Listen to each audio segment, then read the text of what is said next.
وَإِذَا ضَرَبْتُمْ فِي الْأَرْضِ فَلَيْسَ عَلَيْكُمْ جُنَاحٌ أَن تَقْصُرُوا مِنَ الصَّلَاةِ، جب تم زمین میں سفر کرو تو تم پر کوئی گناہ نہیں ہے کہ تم اپنی نمازوں کو قصر کر لیا کرو۔ إِنْ خِفْتُمْ أَنْ يَفْتِنَكُمُ الَّذِينَ كَفَرُوا، اگر تمہیں یہ خدشہ ہو کہ کافر تم پر حملہ آور ہو جائیں گے، إِنَّ الْكَافِرِينَ كَانُوا لَكُمْ عَدُوًّا مُبِينًا، کہ بے شک کافر تمہارے کھلے دشمن ہیں۔ وَإِذَا كُنْتَ فِيهِمْ، اور اے رسول مکرم صلی اللہ علیہ وسلم جب آپ ان میں موجود ہوں تو فَأَقَمْتَ لَهُمُ الصَّلَاةَ، آپ ان کو نماز پڑھائیں۔ فَلْتَكُنْ طَائِفَةٌ مِّنْهُمْ مَعَكَ، تو چاہیے کہ ان میں سے ایک گروہ آپ کے پیچھے کھڑا ہو۔ وَلْيَأْخُذُوا أَسْلِحَتَهُمْ، اور یہ اپنے ہتھیاروں کو سنبھال کر رکھیں، اپنے ہتھیاروں سے مسلح رہیں۔ فَإِذَا سَجَدُوا، بس جب یہ دو سجدے کر لیں، ایک رکعت مکمل کر لیں، تو فَلْيَكُونُوا مِنْ وَرَائِكُمْ، یہ اپنی نماز کو نامکمل چھوڑ کر آپ کے پیچھے چلے جائیں۔ وَلْتَأْتِ طَائِفَةٌ أُخْرَىٰ، اور ایک گروہ جو دشمن کے مقابلے میں کھڑا ہے وہ آ جائے۔ فَلْيُصَلُّوا مَعَكَ، اور وہ آپ کے پیچھے آ کر اپنی نماز پڑھ لیں۔ وَلْيَأْخُذُوا حِذْرَهُمْ وَأَسْلِحَتَهُمْ، اور چاہیے کہ وہ بھی اپنے اسلحہ کے ساتھ، اپنے ہتھیاروں کے ساتھ مسلح رہیں، اس لیے کہ وَدَّ الَّذِينَ كَفَرُوا لَوْ تَغْفُلُونَ عَنْ أَسْلِحَتِكُمْ وَأَمْتِعَتِكُمْ، کافر یہ چاہتے ہیں کہ جب تم اپنے ہتھیاروں سے، اپنے اسلحہ سے اور اپنے ساز و سامان سے غافل ہو جاؤ تو فَيَمِيلُونَ عَلَيْكُمْ مَيْلَةً وَاحِدَةً، وہ یک بارگی سے تمہارے اوپر حملہ آور ہو جائے۔ وَلَا جُنَاحَ عَلَيْكُمْ إِنْ كَانَ بِكُمْ أَذًى مِّن مَطَرٍ أَوْ كُنْتُمْ مَرْضَىٰ أَن تَضَعُوا أَسْلِحَتَكُمْ، اور اس میں کوئی حرج نہیں ہے کہ جب بارش ہو رہی ہو یا تمہیں کسی بیماری کی وجہ سے کوئی تکلیف ہو رہی ہو تو تم اس حالت میں اپنے ہتھیار اتار لیا کرو۔ وَخُذُوا حِذْرَكُمْ إِنَّ اللَّهَ أَعَدَّ لِلْكَافِرِينَ عَذَابًا مُهِينًا، اور خوب ہوشیار ہو کہ بے شک اللہ تعالیٰ نے کافروں کے لیے ذلت والا عذاب تیار کر رکھا ہے۔ یہ ان دو آیات بینات کا ترجمہ تھا جن کے اندر اللہ تبارک و تعالیٰ نے مسلمانوں کو ایک خاص اپنی بارگاہ سے صدقہ عطا فرمایا اور امت مسلمہ نے اس کو قبول کیا۔ ابو عیاش ارزقی بیان کرتے ہیں کہ ہم نبی کریم علیہ السلام کے ساتھ اسمان کے مقام جو مدینہ اور مکہ مکرمہ ذات اللہ شرفہا کے درمیان ایک مقام تھا، تو ہم نبی کریم علیہ السلام کے ساتھ تھے، جبکہ مشرکین کے امیر خالد بن ولید تھے، ابھی ایمان نہیں لائے تھے۔ ان کا سپہ سالار یہ تھے اور ہم نبی پاک علیہ السلام کے ساتھ تھے۔ ظہر کی نماز کا وقت ہو گیا تو ظہر کی نماز جب ہم پڑھنے لگے تو پڑھ کر مکمل ہوئے تو کافر آپس میں یہ گفتگو کرنے لگے کہ کاش ان کو تو ہم نے نماز کے اندر غافل پایا تھا، تو کاش ہمیں یہ موقع پھر سے مل جائے۔ ہم نے دیکھا کہ جب یہ نماز شروع کرتے ہیں تو نہ ان کو اپنے اسلحے کی کوئی پرواہ ہوتی ہے، نہ تیز تلواروں کی کوئی پرواہ ہوتی ہے، اور نہ ہی ان کو ساز و سامان کی کوئی پرواہ ہوتی ہے۔ یہ تو دنیا سے لا تعلق ہو کر نماز کے اندر کھڑے ہوتے ہیں، تو ایسے موقع پر تو ہمارے لیے ان پر حملہ کرنا اور ان کو مٹا دینا ہمارے لیے بڑا آسان ہے۔ اب ایک موقع تو گزر گیا، آئندہ اگر موقع ملے تو اب ان پر یک بارگی کے ساتھ جو ہے وہ ہم نے اس وقت حملہ کرنا ہے کہ جب یہ نماز کی حالت میں ہوں گے۔ نبی پاک علیہ السلام کے صحابہ کہتے ہیں ابھی ظہر کی نماز پڑھی تھی، عصر کی نماز کا بھی وقت نہیں ہوا تھا، اللہ تعالیٰ نے ان کفار کی اس چال سے اپنے نبی کو پہلے ہی بے خبر میرے حبیب علیہ السلام ان کے اذان اب یہ ہیں، تو آپ نے ذرا اپنے غلاموں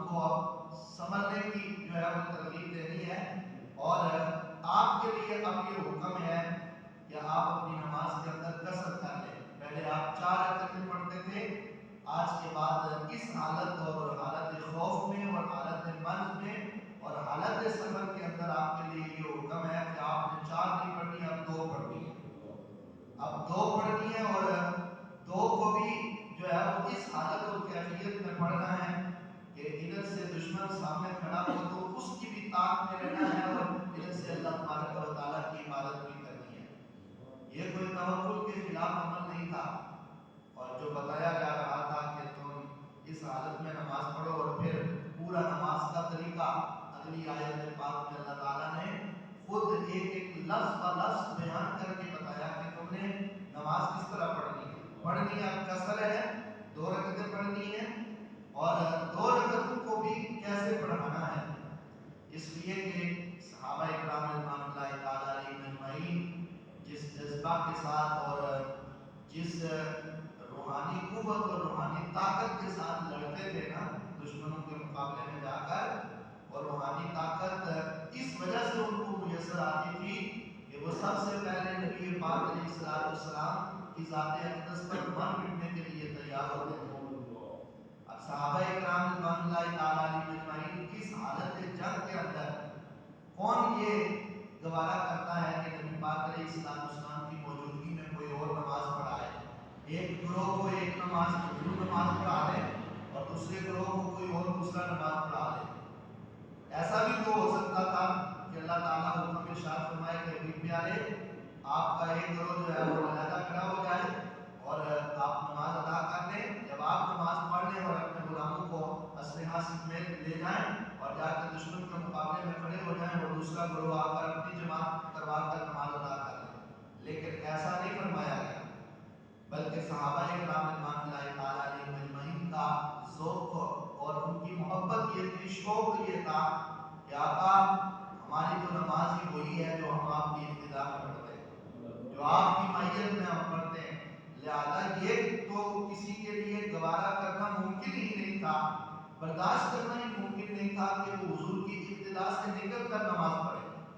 تو صحابہ اکرام رضوان اللہ تعالیٰ علیہ اجمعین میں سے ہر ایک نے یہی عرض کیا کہ حضور نماز تو ہم نے آپ کے پیچھے پڑھی ہے، دشمن آ جائے جو مرضی کرتا رہے، ہم نے آپ کی ابتدا میں نماز پڑھنی ہے۔ تو جب یہ اصرار صحابہ اکرام رضوان اللہ تعالیٰ علیہ اجمعین کا حضور علیہ السلام نے دیکھا تو یقیناً پھر اللہ کی بارگاہ میں عرض کیا ہوگا کہ مالک اب تو ہی کوئی صورت پیدا کر دے،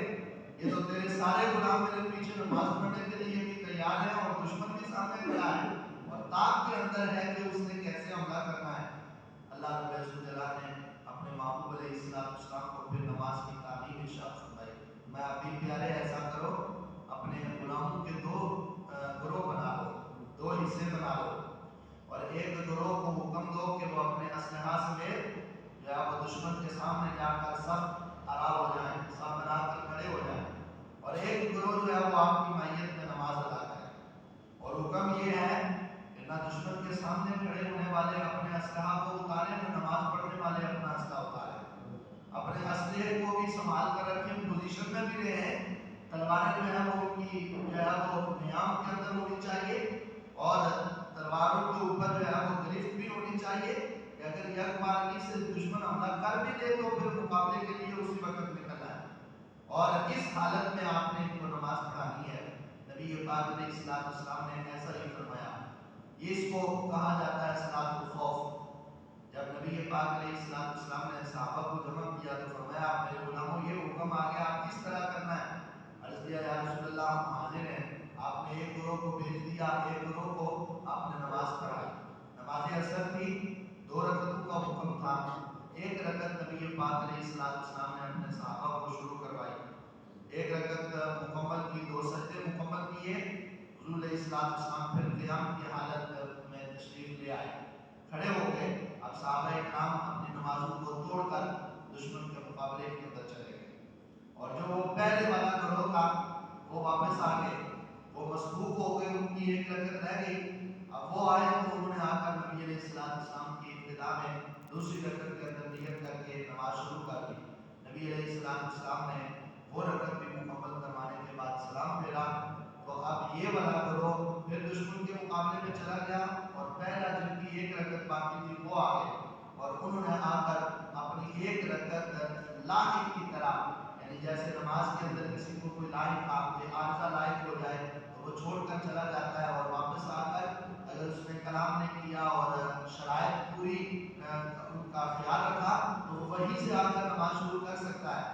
تو صحابہ اکرام نے کلام نہیں کیا تھا، گفتگو نہیں کی تھی، واپس آئے وہیں سے اپنی نماز کو شروع کیا اور ایک رکعت مکمل کر کے اب یہ دشمن کے مقابلے میں چلے گئے اور پہلے والا گروہ آ کر انہوں نے اپنی نماز کو مکمل کر دیا۔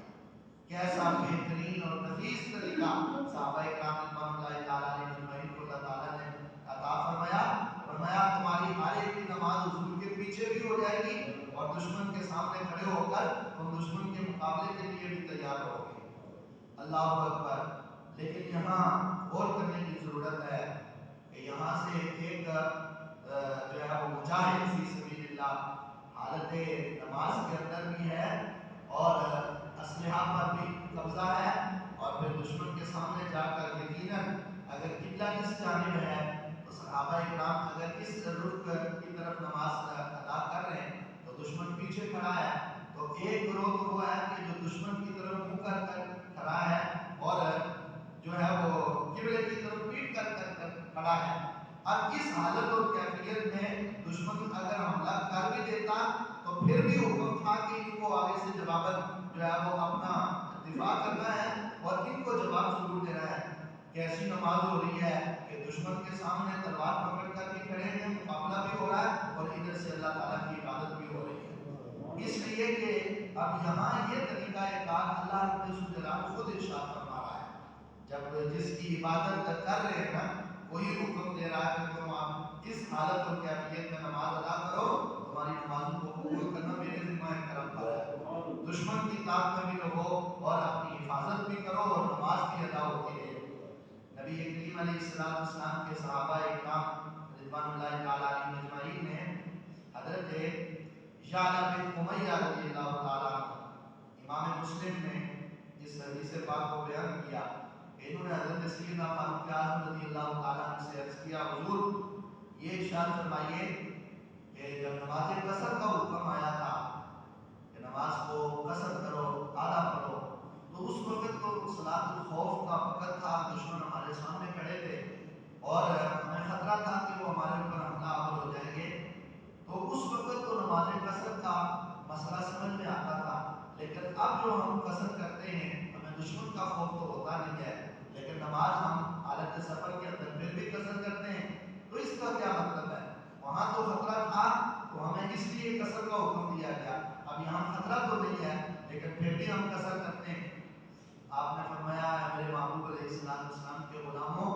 جو بات تمہارے ذہن میں آئی ہے نا، حضور کے زمانہ اقدس کے اندر یہی بات میرے ذہن میں بھی آئی تھی، تو میں نے حضور کی بارگاہ میں عرض کیا تھا یا رسول اللہ صلی اللہ علیہ وسلم یہ جو نماز قصر کا حکم ہے،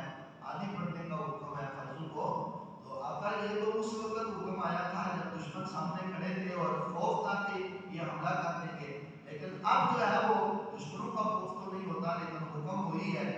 تو نبی پاک علیہ السلام نے فرمایا،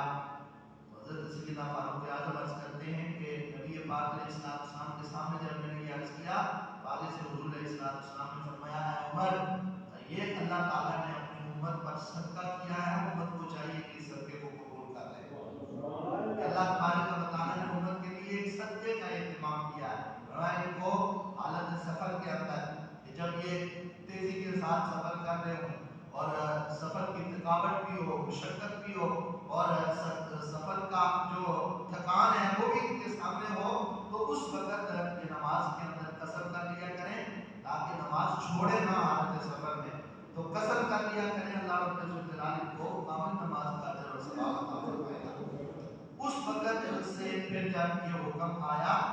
تو اللہ رب الجلال کے اسی حکم پر عمل کرتے ہوئے آج تک اور صبح قیامت تک یہ حکم اسی طرح برقرار رہے گا کہ یہ اللہ تعالیٰ کی طرف سے صدقہ ہے، جب تم سفر کی حالت میں اور شرعی سفر اگر ہو اور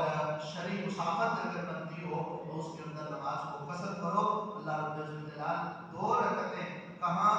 17 رکعتیں اور کہاں 5 رکعتیں، کہاں 8 رکعتیں اور کہاں 2 رکعتیں، کہاں 12 رکعتیں اور کہاں 2 رکعتیں، یعنی ظہر کی نماز کی ویسے 12 رکعتیں، لیکن حالت سفر کے اندر اللہ تعالیٰ نے فرمایا تمہارے لیے حکم ہے کہ تم 2 رکعتیں ادا کرو، اگر وقت ہے تو بقیہ نماز بھی ادا کرنی، اور اگر وقت نہیں ہے تو تم صرف 2 رکعتیں ادا کر کے اپنے سفر